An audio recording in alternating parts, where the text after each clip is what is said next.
Welcome to Uncle Dong's Wealth Diary, a financial growth channel that hopes everyone can become richer. Today we are closely reading William Goetzmann's A Thousand-Year History of Finance. When finance is mentioned, what pops into your head? The numbers jumping around on a stock market screen? The financial crisis you hear about on the news? Or the feeling that it's a game for the rich? And doesn't have much to do with ordinary folks like us? I guess quite a few people think this way. After all, when we chat about finance, it's either how to manage money and make a profit, or how to avoid scams and pitfalls. It seems like it's only about money. But right from the start, William Goetzmann, the author of A Thousand-Year History of Finance, gives us a perspective that upends our assumptions. Finance isn't some modern novelty. Nor is it an original sin. It stands alongside the wheel and writing as one of the core technologies that shaped human civilization. Think about it, for human civilization to develop, it cannot avoid two ultimate problems. First is time, how to save today's resources for tomorrow, and how to bring tomorrow's benefits into today. Second is risk, farming risks poor harvests. Seafaring risks old sails and shipwrecks. And there's the risk of not having money. How do we shoulder all these uncertainties? From 5,000 years ago to now, the essence of finance has been doing one thing: helping humanity solve these two problems. Why could Goetzmann see this layer of logic? It has a lot to do with his background. He was born on the Yale campus. His father was a professor of archaeology and history. From a young age he was around artifacts and listened to history. Later he studied finance himself, dabbled in archaeology, and made films. With this interdisciplinary eye, he could look at Sumerian clay tablets etched with barley loans and see intertemporal promises similar to today's credit cards. And he could look at Athenian maritime loans and see risk-sharing similar to modern insurance. He doesn't treat finance as a set of formulas. He treats it like the stock price of civilization. Without this stock price, many civilizations simply couldn't have been sustained. Take the simplest example. When we buy a home with a mortgage, we're essentially exchanging the next 30 years of wages for a house today. 5,000 years ago, a Sumerian farmer borrowing barley from a temple was exchanging next year's harvest for today's seeds. See how the core logic is exactly the same? Finance has never been some lofty, rarefied thing. From the very beginning it appeared to help people get through daily life.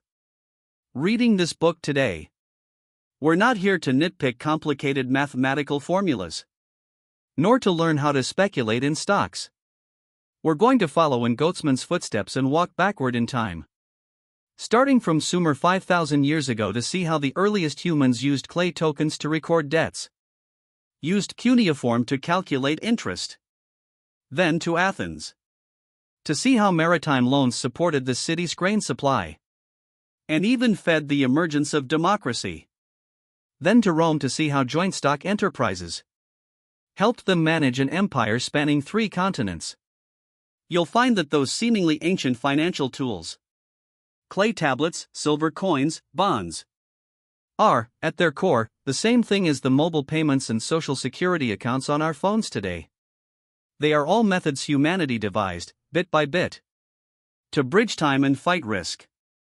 Next, let's start from the childhood of finance and see how the Sumerians used a single clay tablet to write down the earliest financial codes of human civilization.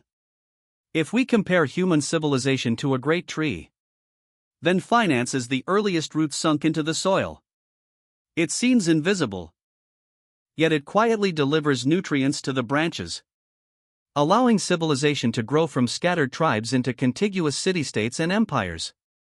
Goetzmann says in the book that 5,000 years ago the Sumerians, and later the Athenians and Romans, were all doing the same thing, using financial tools to solve the problem of how to live together and work together. Let's start from the very source, Sumer. The Sumerians lived in the land between the 2 rivers. That is, today's Iraq. There was no money at the time. People relied on barter, trading grain and livestock. But a problem arose. If a farmer needed to borrow barley from the temple in spring as seed and repay it in autumn, how could they keep it straight? How much was borrowed and how much should be repaid? You couldn't rely on a verbal promise. What if someone reneged? So they invented clay tokens. Small clay pieces carved with symbols. For example, a mark for barley might represent 10 measures of barley, and a mark for a sheep represented 1 sheep. When a farmer borrowed grain, he kept a clay token as a voucher. In autumn, when he repaid the grain, he returned the token. This was humanity's earliest debt certificate. Later, clay tokens were no longer enough. If someone borrowed 30 measures of barley plus 2 sheep, they couldn't be lugging around a pile of tokens. So the Sumerians carved the token marks onto a larger clay tablet, sealed it with clay, and wrote the borrower's name. Gradually, these notches became more standardized and actually evolved into the world's first writing system, cuneiform. Isn't that subversive? We always assume writing was invented to compose poetry or record history. But in reality, the earliest writing was born to keep accounts. The needs of finance pushed humanity's first step into civilization. The Sumerians also understood compound interest. Not a modern monopoly at all. An artifact called the Enmetina Cone Records, in 2400 BCE. A debt dispute between 2 city-states. The losing side had to repay barley, with interest compounded. The final figure, though wildly unrealistic, roughly 580 times several years of the United States barley output, shows they already understood that debts owed today will be more tomorrow. The core logic of finance had already taken shape 5,000 years ago. Later, the baton of civilization passed to Athens. Athens had a big problem. It couldn't grow enough food on its own. 30% of its grain had to be shipped from the Black Sea. But ancient seafaring was highly risky. If a storm sank your ship, the merchant not only lost everything, but could be buried in debt. Who would want that job? So the Athenians came up with maritime loans. A merchant wanting to ship grain would borrow from investors. If the ship sank, the debt was written off. If it arrived safely, the merchant repaid principal plus 20% to 30% interest. More importantly, Athenian courts would adjudicate these financial matters. If an investor promised to lend but reneged in the end, or a merchant made a profit but tried to pocket it, once it went to court, the judges would rule according to the contract. Courts no longer only handled violent crimes. They became guarantors of financial credit. Strangers could cooperate with confidence. Maritime trade could flourish. And Athens could rely on imported grain to feed its people. Athenian currency also embodied financial wisdom. Their all silver coins were engraved with Athena and an owl. They never bore a king's portrait. Behind this was a big idea. This money did not belong to a monarch. It belonged to the Athenian polis. People used it to pay taxes and receive government stipends, and gradually felt that by using the same money as everyone else, they were part of Athens. Getzman says, "This is the cohesive power of money. It gives dispersed citizens a sense of community, the very soil in which democracy can take root." Finally, Rome. To run such a vast empire, collect taxes, build roads, and maintain armies, the government's own manpower was not enough. So they created tax farming companies, outsourcing tax collection and public works to private firms. Ordinary people could buy shares in these companies. If they made money, they received dividends. If they lost money, the most you lost was the amount you invested. You didn't have to pay more. This was the earliest limited liability. These shares could even be traded in the Roman forum's marketplace.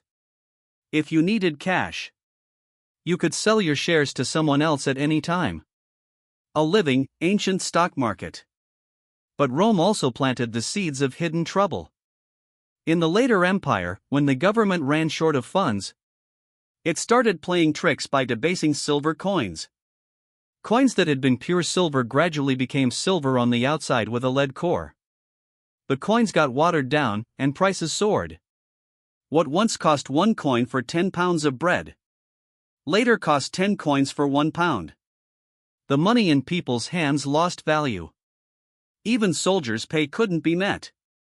In the end, soldiers were unwilling to fight, and the empire's defenses crumbled. Here, Getzmann sounds the alarm. Rome's decline looked like a military problem on the surface. But underneath it was a financial problem. When currency loses credibility, the arteries of civilization are clogged. The Sumerians wrote the first entries of finance on clay tablets. The Athenians used loans and silver coins to sustain the polis. The Romans ran an empire with joint stock companies. These Mediterranean experiments in finance all revolved around how to use credit to bind people together and support large collectives. Interestingly, in the distant East, China took a completely different financial path. In the next section, we'll see how our Chinese ancestors, without Sumerian tablets or Athenian loans, used shells and paper money to build their own civilizational landscape. In the previous section, we talked about Mediterranean civilizations, using clay tablets, maritime loans, and joint stock ventures to turn credit into the tool that supported city-states and empires. But in the distant East, our Chinese ancestors didn't follow that Mediterranean route. Relying on keen insight into daily needs, they developed a financial logic entirely their own. Not to support cross-border trade or the financial operations of a massive empire, but starting from the practical issues of making a living and doing business, gradually depositing a unique financial heritage. Let's start with the most primitive money. The paper currency and mobile payments we use now look very modern. But China's earliest money was actually seashells commonly found along the coast. In 1976, when archaeologists opened the tomb of the Shang Queen consort Fu Hao, besides dazzling bronzes and jades, they also found more than 7,000 shells. These weren't ornaments. They were real, usable currency of the Shang. Why shells? In a word, practicality.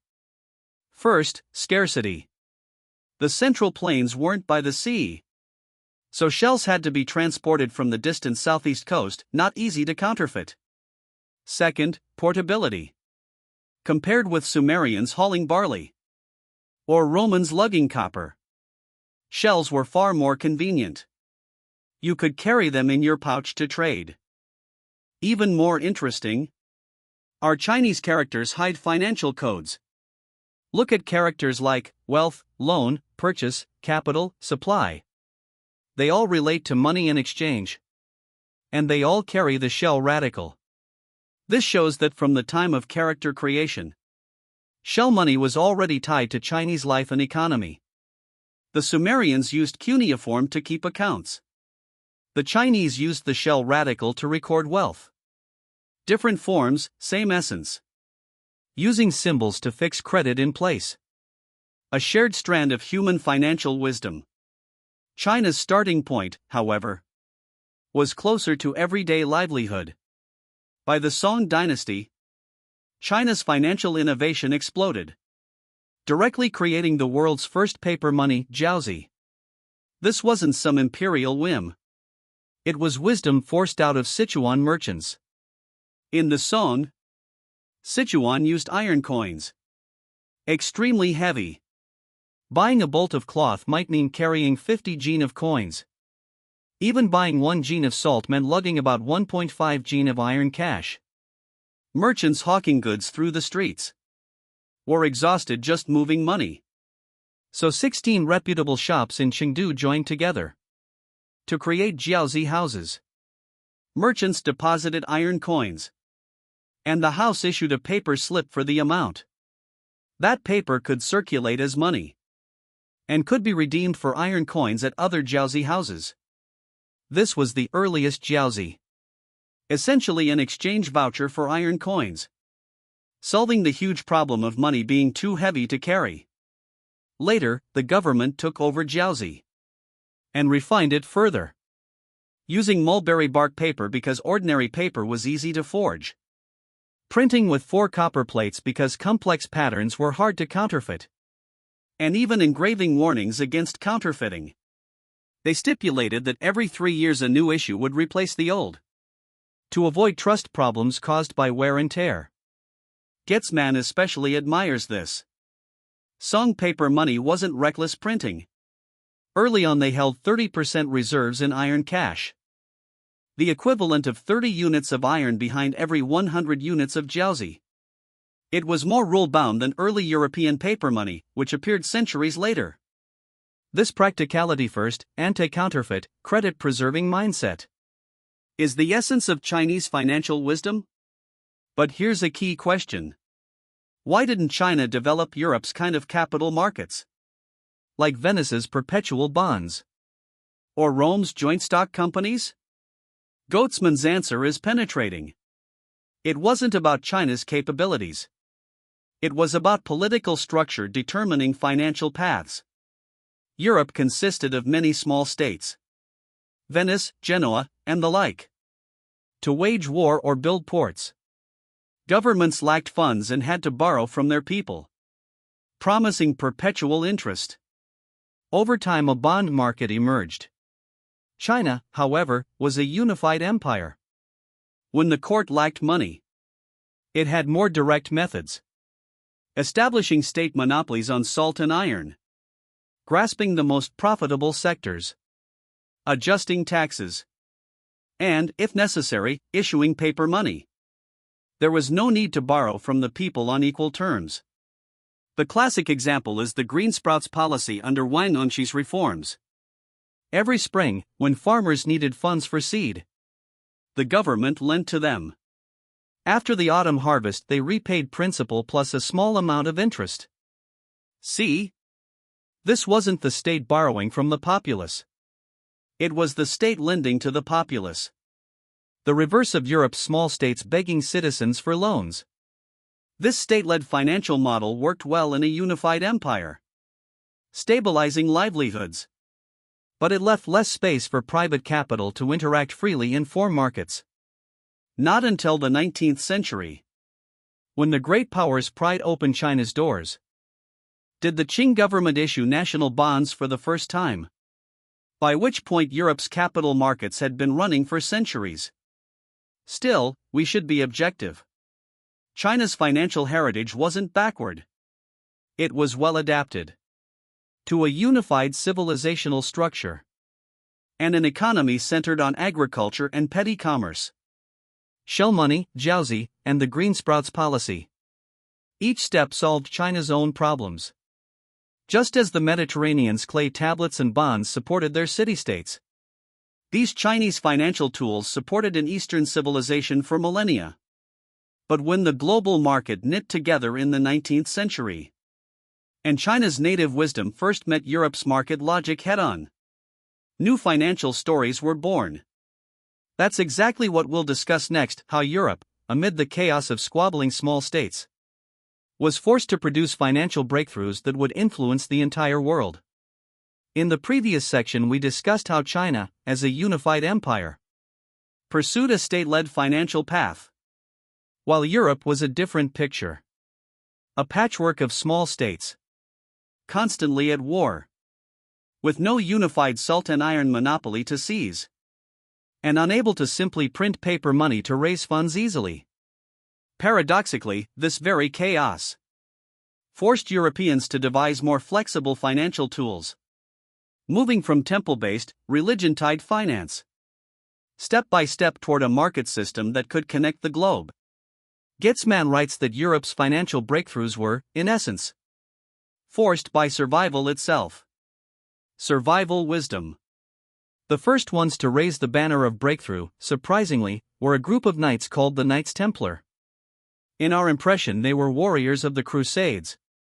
But in fact, they were also the earliest multinational bankers of the Middle Ages. At that time, Europeans went to the Holy Land. The roads for pilgrims were full of bandits. And carrying gold and silver was too dangerous. What to do?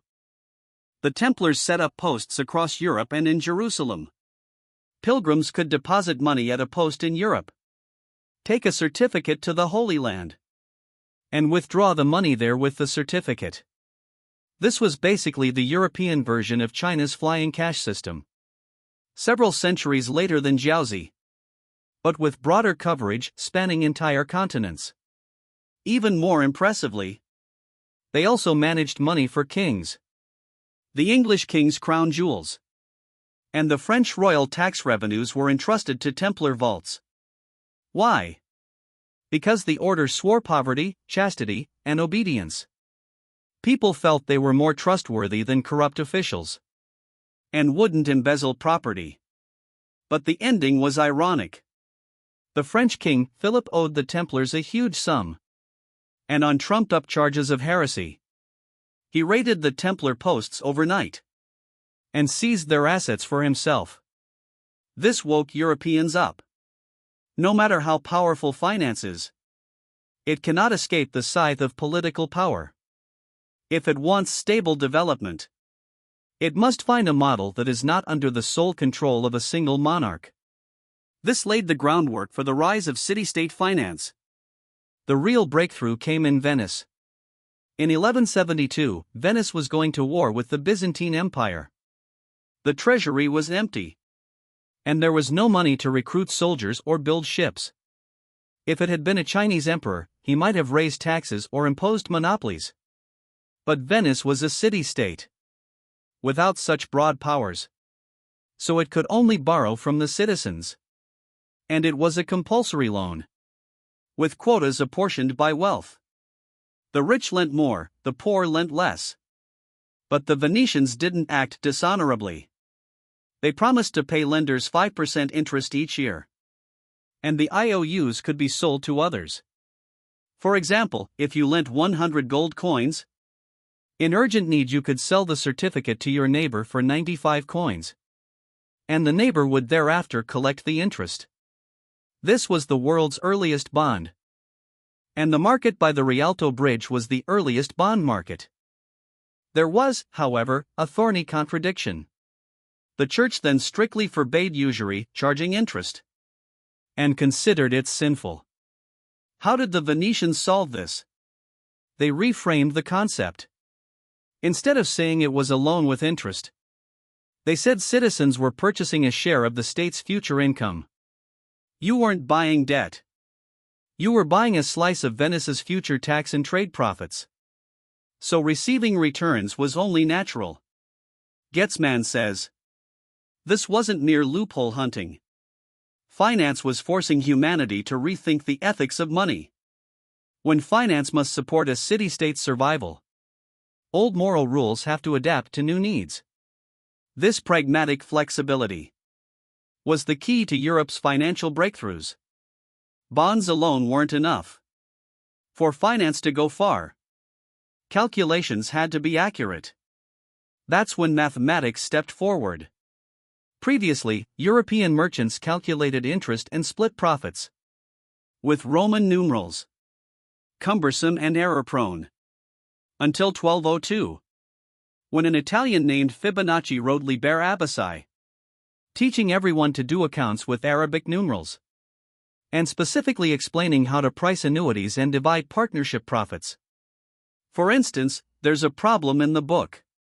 A person deposits £100, earns monthly interest, and withdraws £30 per year. How long until it's exhausted? This was the earliest cash flow calculation, turning finance from gut feel guesses into precise computation. Later, scientists like Bernoulli and Halley joined in. Halley, the same one who identified Halley's Comet, obtained mortality data from Breslau in Germany, and calculated the probability that a 13-year-old would live to 60. Then used that probability to price a life annuity for that child.